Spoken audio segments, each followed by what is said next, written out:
Marco എന്ന ചിത്രത്തിൻ്റെ 16-ാം ദിവസത്തെ കേരള ബോക്സ് ഓഫീസ് കളക്ഷൻ റിപ്പോർട്ടാണ് ഇന്നൊരു വീഡിയോ ഭാഗത്ത്.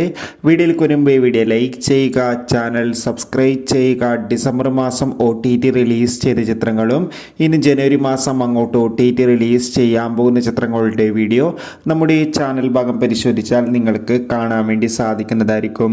ഉണ്ണി മുകുന്ദൻ നായകനെത്തി, കബീർ സിംഗ്, ജഗദീഷ്, സിദ്ദീഖ് എന്നൊക്കെ പ്രധാന കഥാപാത്രങ്ങളായ ചിത്രമായിരുന്നു മാർക്കോ. ചിത്രത്തിന് 16-ാം ദിവസവും മികച്ചൊരു പോസിറ്റീവ് റെസ്പോൺസ് തന്നെയാണ് പുറത്തുവന്നുകൊണ്ടിരിക്കുന്നത്. അതുകൊണ്ട് തന്നെ എല്ലാ സിനിമാ പ്രേമികളും ഒരേപോലെ മാർക്കോ എന്ന ചിത്രത്തിൻ്റെ കളക്ഷൻ റിപ്പോർട്ടും അറിയാൻ വേണ്ടി കാത്തിരിക്കുകയാണ്.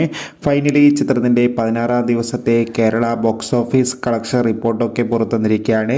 ഇന്ന് 16-ാം ദിവസമായ ശനിയാഴ്ച ചിത്രത്തിന് മികച്ചൊരു ബുക്കിംഗ് തന്നെ കേരളത്തിൽ നടക്കുന്നുണ്ട്. അതുകൊണ്ട് തന്നെ 1 കോടിക്കടുത്ത് വരെ എന്നും കളക്ഷൻ നേടിയെടുക്കാൻ വേണ്ടി സാധിക്കുമെന്നാണ് ട്രാക്കിംഗ് റിപ്പോർട്ടുകൾ സൂചിപ്പിക്കുന്നത്.